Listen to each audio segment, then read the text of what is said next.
Hi friends, welcome back to the Homespun Annie channel. So yesterday I went down to the river and went on a little walk, and this little squirrel was chirping at me from up in the trees, and I think he was a little concerned that I was going to find his stash of winter food, but yeah, he was really cute. So things seem to be thawing out again after our latest bit of snow and ice and really cold temperatures. And the snow is definitely starting to melt. I don't have to wear snowshoes anymore down at the river. I even found these tiny, tiny little mushrooms. And I was so amazed that there was mushrooms growing, even with the cold temps. So I don't know if it got warm enough that they were able to grow, but those were the only little mushrooms I saw, but I was pretty amazed. And they were actually kind of close to, there's a little spring that comes out of the side of the hill into the river, and they were kind of close to that. So, and of course the snow never accumulates there. The ground's always kind of clear there. So I wonder if it was just enough of warmth from that spring to help those little mushrooms grow. But I don't know, yesterday everything just felt very monochromatic down at the river. And I think I'm definitely ready for some spring colors. Some green, some, flowers starting to come up. And I mean, the river is absolutely beautiful in winter, but I think my senses are craving that springtime color. So, but I am trying to continue to just enjoy the winter river and not get too discontent, I guess you could say. But there's definitely some cabin fever and just that longing of spring. And I know that, and here you can see these little dried out flowers that survived the whole winter, still standing up. But eventually there will be beautiful live flowers. So, and then of course, I think I'm kind of finding that Sunday afternoon is a really good day for baking.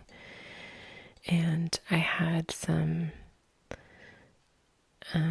I have sourdough starter that I am always feeding, and it always pains me a little bit when I have to throw out, when I'm feeding it and I have to throw out the discard.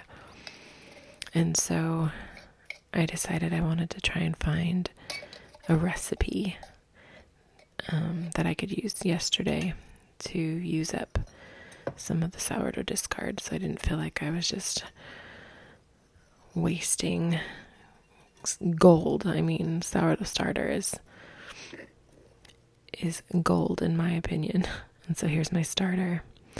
It's really nice and bubbly and alive.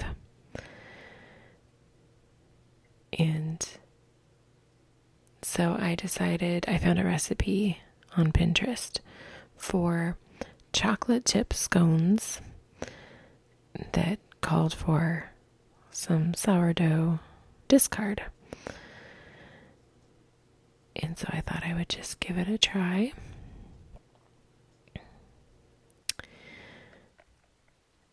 And I realized after I'd already started making the recipe that I was out of sugar. for some reason in my mind, I thought I still had a bag of sugar up in the cupboard, and I did not. So I ended up using powdered sugar, and I wasn't sure how that was going to turn out, but I was like, well, I'm just going to use powdered sugar. It called for half a cup of granulated sugar, so I just used half a cup of powdered sugar.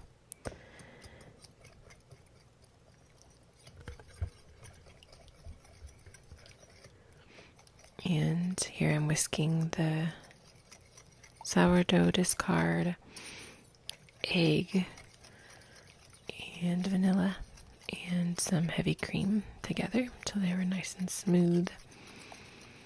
And that was the liquid for the recipe.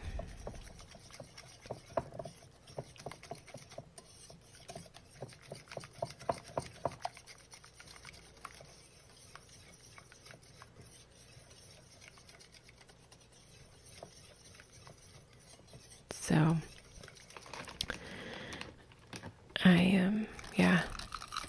it was fun. I always like trying new recipes because, just obviously trying new recipes is how you learn and how you discover, new things that you like.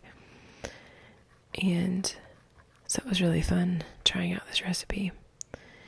And whenever I have to cut butter into dry ingredients, whenever you're like making biscuits or scones, I like to use a grater and grate it in, because that just helps that process along. And then use the pastry cutter to cut the rest of the butter in until it's a nice crumbly pea-sized. So that was an awesome tip that I learned years ago. So grate your butter into your dry ingredients. It works so good. And then I started mixing the wet into the dry. And of course, this is a very dry dough, so I wasn't going to be able to incorporate it all with using the spoon. So then, of course, I dumped it out onto the counter and started working it with my hands. And I always get a little nervous because I feel like, oh no, it's too dry. It's not going to come together. And then, of course, it always does. It just takes a little bit of time.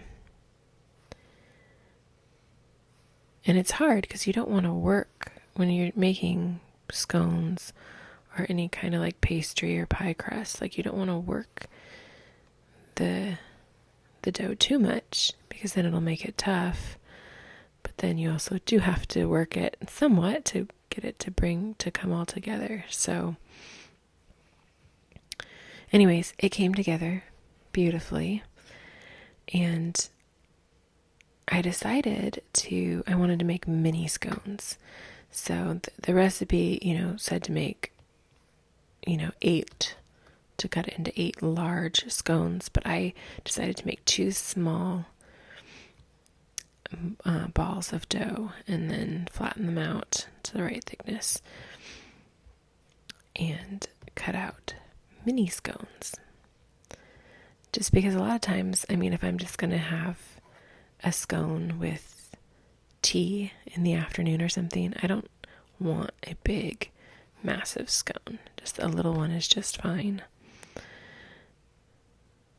So I cut these little circles into 8 little scones.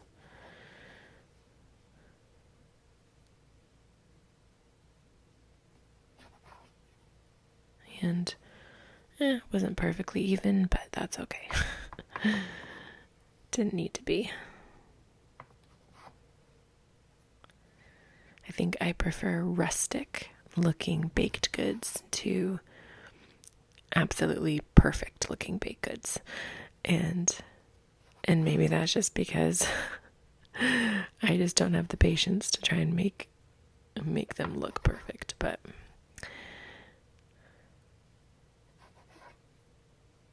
I don't know. I just enjoy the rustic look. So then I put some parchment paper on the baking sheet, and I got them all laid out. And here, when I got them laid out, you can definitely see how some of them weren't quite so even, especially this little one. It's a little awkward, but... And then, so I got them laid out, and then it actually called for them to be chilled for 30 minutes before you put them in the oven. So my fridge did not have enough space for me to chill them in the fridge, and so my garage is very cold at the moment, so I stuck them out on top of the freezer in the garage to get them chilled, and that worked just fine. And of course, freshly baked scones on a Sunday afternoon call for some tea. So I used my great-great-grandmother's Haviland china teacup and made some English breakfast tea to go with my little scone. So friends, I hope that you enjoyed this little video. If you did, please give it a like and subscribe to my channel, and also share this video with anyone else you think would enjoy it. And I will talk to you in the next video.